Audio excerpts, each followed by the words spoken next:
Ini di hari kiamat ada wajah yang gembira luar biasa, nadhirah, terpancar aura kebahagiaan di wajahnya. Apa yang menyebabkan dia gembira? Padahal dia belum masuk surga. Ila rabbiha nadhirah. Ila rabbiha nadhirah. Karena dia berhasil menatap wajah Rabbnya tanpa hijab sama sekali. Siapa orang ini? Bahkan hebatnya nanti, di ayat nanti akan disebutkan ahli ini. Orang-orang ini bukan sekedar bisa menatap Allah, tapi semua kebutuhan di surganya langsung diberikan oleh Allah tanpa perantara. Amalan ini terkait dengan amalan yang dikerjakan khusus di waktu malam saja. Jadi kalau sudah siang, amalannya tidak ada. Awas, hati-hati. Amalan ini hanya dikerjakan di waktu malam saja. Kalau sudah siang, maka amalannya sudah tidak berlaku lagi. Jadi kalau Anda mendapatkan malam, segera kejar amalan ini, karena kalau sudah siang, tidak akan bisa Anda dapatkan lagi. Amalan yang pertama ini disebut dengan tahajud. Disebut dengan apa namanya? Tahajud. Inna fil jannati baban yuqalu tahajud. Sungguh di surga itu ada satu pintu nanti disebut dengan pintu tahajud. Yang hanya masuk ke situ orang-orang yang rajin tahajud. Bahkan dikatakan ainal mutahajjidun, ainal mutahajjidun. Mana ahli tahajud? Mana ahli tahajud? Fa idza dakhaluhu ughliqat. Kalau sudah masuk ahli tahajud, ditutup pintunya serapat mungkin. Jadi yang cuma ikut-ikut nonton, melihat orang tahajud, tidak bisa masuk. Hanya ahli tahajud tidak bisa masuk. Dan dahsyatnya ahli tahajud ini ketika masuk ke dalam surga yang dimaksudkan, diberikan tempat spesial oleh Allah langsung di taman surga. Jadi kalau bapak ibu tinggal di komplek, kemudian tinggalnya di depan taman, enak tidak? Bagus tidak?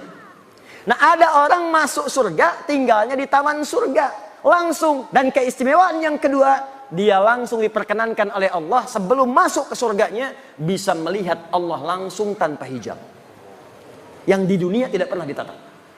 Anda bayangkan ya, bapak ibu punya anak sekolah misal di Amerika, 20 tahun tidak pernah jumpa. Ada berita besok mau tiba di Soekarno-Hatta di Jakarta. Pesawat landingnya, tibanya jam 7. Bapak ibu jemput datang ke bandara jam berapa? Bukan sekedar jam 5. Dari sehari sebelumnya sudah terbang ke Jakarta. Ditunggu di bandara. Setiap pesawat dihitung 1, 2, 3, 4. Dilihat kemudian di papannya, kapan anak saya akan tiba? 20 tahun nggak jumpa.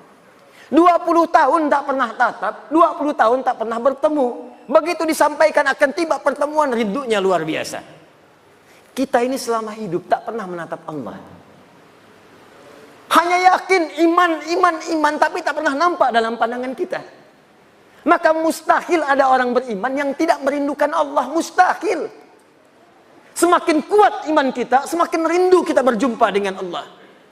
Makanya abangda kita, sahabat kita, ustaz kita, Allah yarham Ustaz Arifin Ilham. 2 hari sebelum wafat, saya ada perasaan ingin terbang ke Penang, ingin jumpa. Qadar Allah kemudian pesawatnya begitu padat, tak mendapatkan tiket yang diharap. Tiba-tiba dapat berita kemudian wafat. Inna lillahi wa inna ilaihi raji'un. Tapi tidak banyak orang mengetahui sebelum wafat kalimat apa yang dituliskan oleh beliau.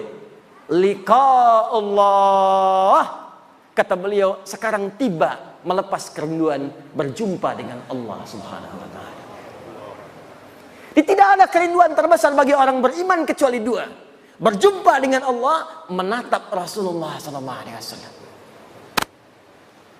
Tak pernah kita hidup bersama Rasulullah. Bahkan dalam mimpi jarang kita bermimpi menatap beliau. Tak pernah kita berjumpa.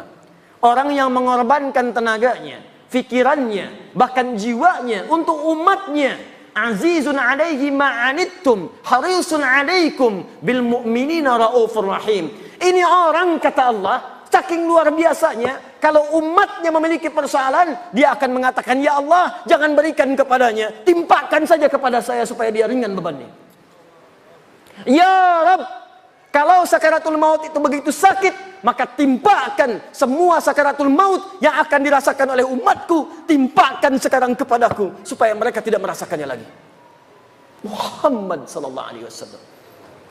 Azizun alaihi ma'anittum, harisun alaikum. Begitu peduli dengan kita, sampai-sampai bermohon kepada Allah dalam setiap salat malamnya. Begitu sampai ke ayat surga, masukkan umatku ya Rabb, masukkan umatku ya Rabb.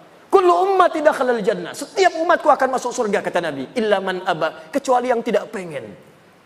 Muhammad sallallahu alaihi wasallam tak pernah hidup dengan beliau di dunia, jarang kita menatap di alam mimpi. Maka siapa yang tidak rindu berjumpa dengan Rasulullah sallallahu alaihi wasallam di akhirat nanti? Itu kerinduan. Karena itu pengamal amalan yang pertama ini, begitu kemudian dihisab, langsung wajahnya berbinar-binar gembira, padahal belum masuk ke dalam surganya. Ada yang mengatakan sudah di surga, tapi bukan karena masuk surganya, karena berhasil menatap Allah tanpa hijab yang dia rindukan. Turunlah Quran surah ke-75, namanya surah Al-Qiyamah. Sebelum surga itu dimasuki, terjadi kiamat. Saat hisab berlangsung, muncullah keistimewaan itu. Ayat 22 sampai ayat 23. Perhatikan kalimat Al-Qurannya. Wujuhu yawma idhin nadhirah. Ada orang yang pada saat itu wajahnya berbinar-binar gembira. Anak yang wisuda belajar. Ada yang di Unsri, ada yang ke ITB, ada yang ke UI, belajar bertahun-tahun, ingin jadi dokter spesialis, 4 tahun, 5 tahun, 6 tahun. Begitu di wisuda berbinar wajahnya gembira. Gembira, gembira, gembira. Ini di hari kiamat ada wajah yang gembira luar biasa, nadhirah, terpancar aura kebahagiaan di wajahnya. Apa yang menyebabkan dia gembira? Padahal dia belum masuk surga. Ila rabbiha nadhirah. Rabb, ila rabbiha nadhirah. Karena dia berhasil menatap wajah Rabbnya tanpa hijab sama sekali. Siapa orang ini? Bahkan hebatnya nanti, di ayat nanti akan disebutkan ahli ini. Orang-orang ini bukan sekedar bisa menatap Allah, tapi semua kebutuhan di surganya langsung diberikan oleh Allah tanpa perantara. Jadi nanti kalau di surga yang standar, standar. Yang penting ke surga. Di surga standar, ada pelayan surga namanya Wildanun Mukhalladun. Kalau laki-laki dilayani oleh bidadari surga, yang cantiknya, ya jangan bayangkan dulu istri masing-masing. Jauh, jauh, jauh. Ada yang seperti berlian. Jadi begitu kemudian menatapnya, cahaya berkilauan. Masya Allah. Bapak ibu lihat istri masing-masing, tembaga. Minimal masih ada pancarannya. Ada yang seperti mutiara. Lu'lu'u wal marjan. Ada berlian yang jarang didapatkan. Anda pakai berlian, ibu pakai berlian, bangganya luar biasa. Di surga langsung pelayannya, wajahnya seperti berlian. Masya Allah. Hurun 'ain. Hurun 'ain. Bidadari-bidadari yang memikat mata. Yang saat ditatap begitu indah. Mala 'ainan ra'at wala udhunan sami'at wala khatara 'ala qalbi bashar.